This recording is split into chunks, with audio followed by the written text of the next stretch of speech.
At this point, we've seen enough examples of writing the collection of solutions for a homogeneous equation in vector form to have some sort of insight for what we might expect for any homogeneous system of equation. The sort of pattern that we've seen for the homogeneous systems that we've solved looks like this. The collection of solutions is made up of vectors that follow this pattern. So we have some small collection of constant vectors, that is, vectors whose entries are just fixed numbers, and we can combine them with any coefficients to get solutions for the homogeneous system. And every solution is of this form, and every combination of this form is a solution.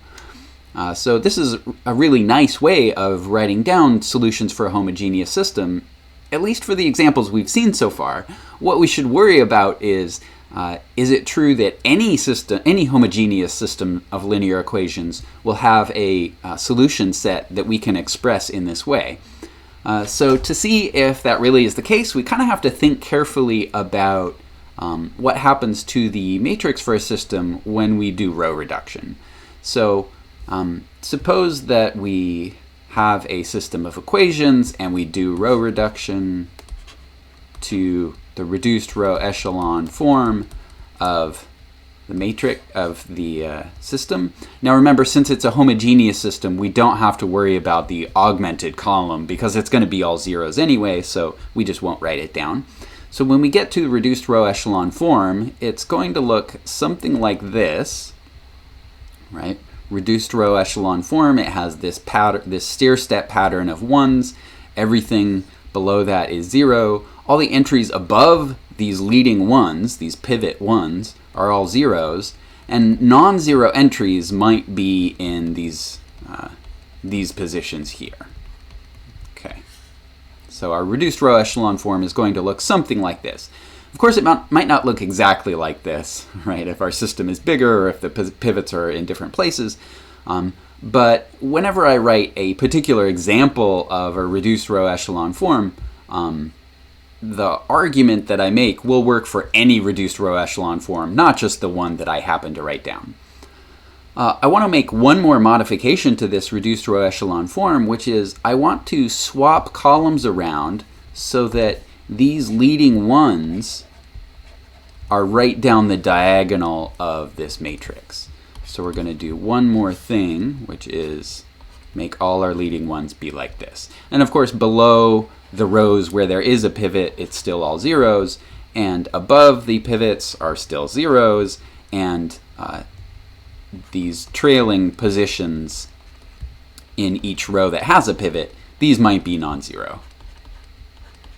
Now, we haven't done column operations before. You might wonder, what does swapping columns around do to the system that this matrix represents? And the answer, at least for swapping columns, is that swapping columns doesn't change the system at all. If you think about a linear system of equations, or a linear equation like this, if you swapping columns in the matrix is the same as just rearranging the order of the terms on the left-hand side.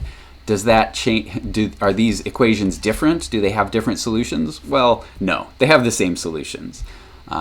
So doing this doesn't change the solutions that we get as far as values for the variables.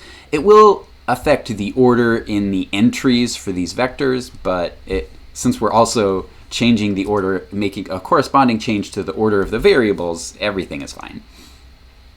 Okay, so now that we have our pivots in nice places, what I want to do is call this chunk of entries, which might not be square, it is in this particular example, but it might not in general. Let's call this chunk of entries V. So the V is essentially all of the non-zero, non-pivot entries in this matrix. Although actually some of them might be zero, but any entries that are non-zero and non-pivot are in this chunk called V. Okay, now the system of equations that this matrix represents is going to look like this. Actually, I'm going to, so remember, each column in this matrix represents a variable, and there's an important distinction between the variables corresponding to pivot columns and variables corresponding to non-pivot columns. So the variables corresponding to pivot columns I'm going to call x's. So x1 up through x, well, we don't know how many there are, but let's say xl. Remember, we can't say there are 3 because this is just an example of the kind of matrix we might end up with. And then variables that correspond to non-pivot columns, I'm going to call those y's. So let's say y1 through yk. And you might think, well, is this the same k as up above? And yes, it is. That's foreshadowing a little bit. Okay, so let's write down the system of equations that this corresponds to. The first row is x sub 1, and then there aren't any other x's, but then there's a v sub, let's see, v sub 1, 1, y1 plus down to v sub 1k, yk equals, and then remember, since this is a homogeneous system of equations, the right-hand side is 0, all the way down to x sub l, yes, so right, we have one row corresponds to each equation, but also we have a different pivot variable in each equation. So when we get down to the lth equation, we also have the lth x variable, so x sub l plus, and then there are terms with the y's, so v sub l1 y1 plus dot dot dot down to v sub lk yk equals 0. Have to be careful to get all the indexing correct. Okay, and now we can finish solving this system of equations just by moving all of the y terms to the right and keeping all of the x terms on the left. Right, so this gives us x sub 1 equals minus v11 y1 minus and so on all the way down to v1k yk down to x sub l equals minus v sub l1 y1 minus so on down to v lk yk. And then, right, these equations don't tell us anything about the y's, but remember the y's are free variables. So if we really wanted to, we could sort of remind ourselves that the y's are free variables by writing down an equation for each y as well. So for y1, well, y1 is just y1. And so on down to yk, which is just yk. Okay, now having our solution to the homogeneous system written this way, now we can express this in sort of vector form. So we get x1 down to xl, and then y1 down to yk is equal to, right, all of this stuff. I won't copy it all down again.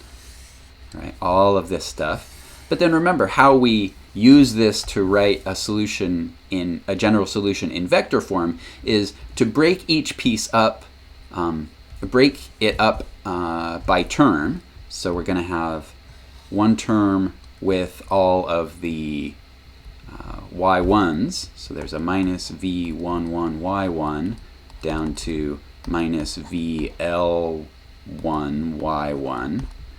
And then down in this part of the vector that's describing the y's, we need a y1 for our y1 entry. But then all of the entries down here for all of the other y's, those are all 0, because right there, all of these are all 0 times y1 right here. So these are all zeros right here. And I'll use the convention that any entry that I don't write down is 0. Otherwise, I have to write a bunch of stuff here that looks confusing. Okay.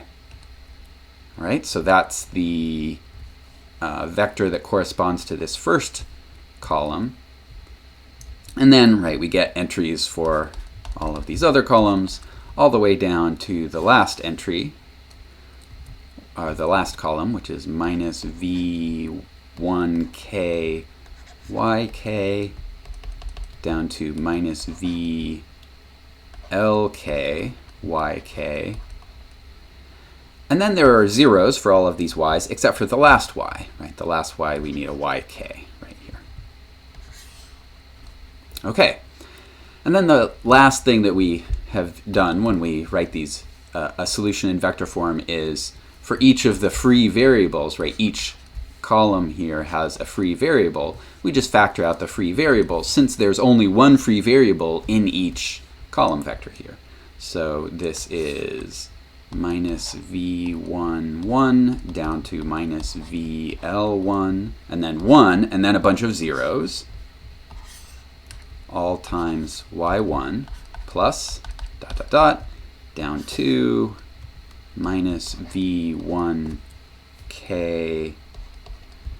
down to minus vlk and then a bunch of zeros and then a 1 down at the end, all times yk. And look, we've actually done what we wanted to do. We have written down our general solution for this homogeneous system in vector form, and this vector form has exactly the form that we said it should have. It's some number of fixed vectors. Remember, these v's are all coming from the entries in the reduced row echelon form for the system. So all these v's are actually just numbers from that matrix, or entries from that matrix. So all these vectors are actually fixed vectors. And they're all multiplied by these free variables that can take on any value. So this verifies that every solution to a homogeneous system looks like this. And this is a really nice thing because this way of generating solutions for a homogeneous system is very straightforward, and so it's really going to reduce solving homogeneous systems to just knowing what these vectors are.